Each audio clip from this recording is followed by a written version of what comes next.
السلام علیکم ویورز۔ صبر کیا ہے؟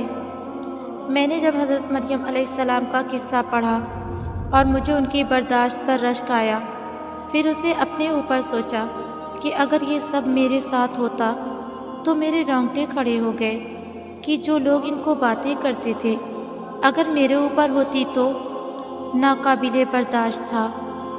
میں نے حضرت آسیہ علیہ السلام کا قصہ پڑھا جو کہ فرعون کی زوجیت میں تھیں، تو ان کے صبر پر رشک آیا۔ اگر آج ہماری کسی بہن کا شوہر انہیں کچھ کہہ دے تو آسمان بول بول کر سر پر اٹھا لیتی ہیں۔ حضرت ابراہیم علیہ السلام کی پیدائش ہی بت تراش کے گھر ہوئی، گھر سے نکالے گئے۔ اپنا باپ ہی بیٹے کو جلانے کے لیے لکڑیاں اٹھا اٹھا کر لاتا تھا، لیکن امتحان میں کامیاب ہوئے تو ویران بیابان میں اکلوتی اولاد کو چھوڑا۔ اللہ اکبر! پھر قربانی دینے کا حکم۔ آج کسی مرد میں ہے اتنا حوصلہ؟ کبھی بھی نہیں۔ حضرت ایوب علیہ السلام کی بیماری، سب کچھ چلا گیا، اولاد، مال، بیویاں، سب کچھ، لیکن آزمائش پر صبر کیا۔ آج ہے کسی میں اتنا صبر؟ بالکل بھی نہیں۔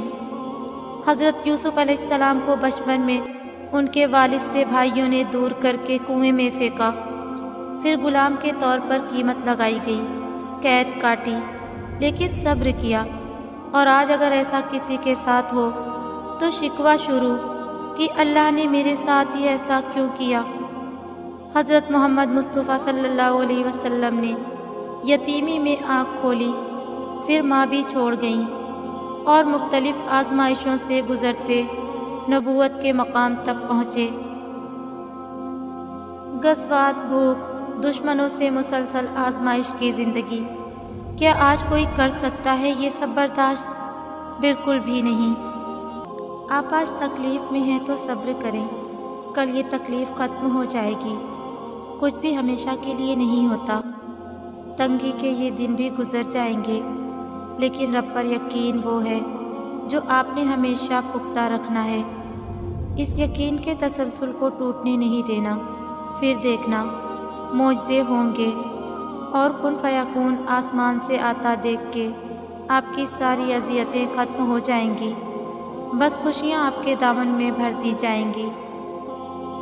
جب لاکھ کوششوں کے باوجود بھی ہم ناکام ہو جاتے ہیں اور غم کی کیفیت ہمیں چور چور کر دیتی ہے، تب یہ بے چین نگاہیں رب کو ڈھونڈنے لگتی ہیں، کیونکہ دل جانتا ہے کہ مرہم اسی سے ملے گی۔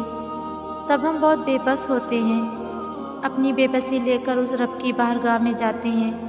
شرمندگی اور غم کا یہ عالم ہوتا ہے کہ الفاظ منہ سے نہیں نکل پاتے، مگر وہ پھر بھی سب سمجھ جاتا ہے، اور جہاں صبر کی آخری سانس ٹوٹتی ہے وہیں پہ وہ فرما دیتا ہے کن فیکون، بس وہ ساری چیزیں ہو جاتی ہیں۔ شیطان اکثر ہمیں کسی کامیابی پر وسوسے ڈال کر خوش ہونے سے روکتا ہے تاکہ ہم اللہ کی رحمت پر شکر نہ کر سکیں۔ وہ کبھی ہمیں اللہ کی جانب سے مثبت نہیں ہونے دینا چاہتا۔ وہ ہمیشہ ہماری کمی کو بڑھا چڑھا کر ہمیں دکھاتا ہے کہ ہم یہ محسوس کریں کہ جیسے ہماری تو کبھی کوئی دعا قبول ہی نہیں ہوئی، جبکہ اس وقت ہم سب کو بہت سی ایسی چیزیں، خوشیاں، نعمتیں میسر ہیں جو کبھی ہماری دعا ہوا کرتی تھی۔ ہم سب کو اس مایوسی کو دل سے نکال کر اپنے رب کا شکر ادا کرنا چاہیے کہ اس نے بڑا کرم کیا ہے اور آگے بھی زندگی کے معاملات کو وہ درست کر دے گا۔ آپ اپنی نیت کا پھل ہی پاتے ہیں۔ اگر آپ اس سوچ سے کچھ کر رہے ہیں کہ فلاں کو تکلیف ملے، اس کو مزہ چکھنا ہے، تو یہ وہ بیج ہے جس کے فصل آپ کو کاٹنی پڑے گی۔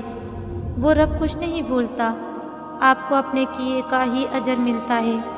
آپ کسی کو ذہنی اذیت دے کر اگر خوشی محسوس کرتے ہیں تو آپ کو علاج کی ضرورت ہے۔ اپنے آپ پر کام کریں، خود کو فکس کریں۔ منفی رویے صحت اور ایمان کو بہت نقصان پہنچاتے ہیں۔ بھلا کریں گے تو آپ کا بھی بھلا کیا جائے گا۔ صبر میں شکوہ نہیں ہوتا، بس خاموشی ہوتی ہے، اور اس خاموشی کا شور صرف اللہ ہی سنتا ہے، اور وہ فرماتا ہے یہ سختی بس کچھ ہی وقت کی بات ہے، صبر کر لو، میں صبر کرنے والوں کو ان کے گمان سے بڑھ کر عطا کرتا ہوں۔ اللہ کی طرف سے کی گئی دیر میں کتنی خیر ہے، یہ تمہیں تب سمجھ آئے گا جب یہ صبر کے اشکبار سجدے شکر کے سجدوں میں بدل جائیں گے، اور اس وقت تم کانپتے لبوں سے اس کے المجیب یعنی قبول کرنے والا ہونے کی گواہی دو گے۔ یہ دل اس کی محبت سے پھٹنے لگے گا اور اپنی قسمت پر تمہیں رشک آئے گا۔ جس کو یقین آ جائے اللہ پر، اس کی حکمتوں پر، اس کے فیصلوں پر، وہ کبھی نہیں ٹوٹتا، کبھی نہیں گرتا اور کبھی نہیں جھکتا۔ بالکل خاموشی سے کوئی شکوہ نہیں۔ اللہ پر یقین رکھیں کہ حالات بدل جائیں گے، نہ بھی بدلے تو پھر کیا، میرے رب کو بہتر پتہ ہے، یقیناً اس میں بہت بھلائیاں ہوں گی۔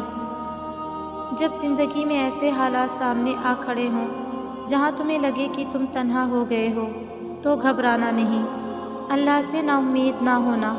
ہو سکتا ہے اللہ نے تمہارے لیے لکھ دیا ہو کہ اللہ تعالیٰ سے جڑنے کے لیے تمہیں تنہائیوں کے راستے سے گزرنا پڑے گا۔ مسکراؤ کہ اللہ نے تمہیں اپنی یاد کے لیے چن لیا ہے۔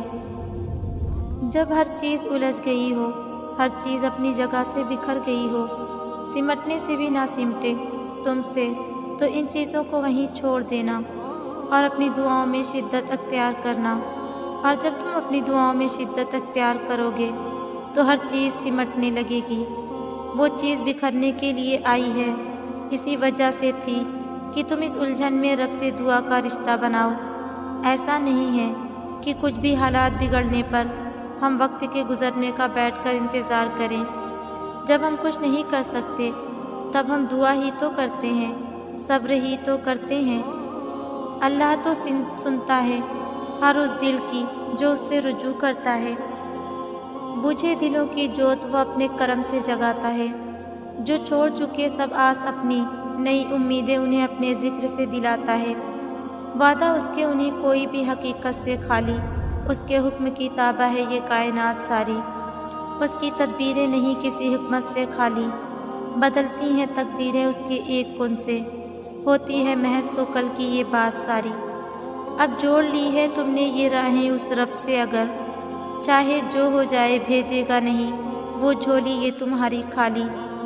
دیتا ہے ہر ایک کو بڑھ کر خواہش سے، یہی تو ہے صفت اس ذات کی۔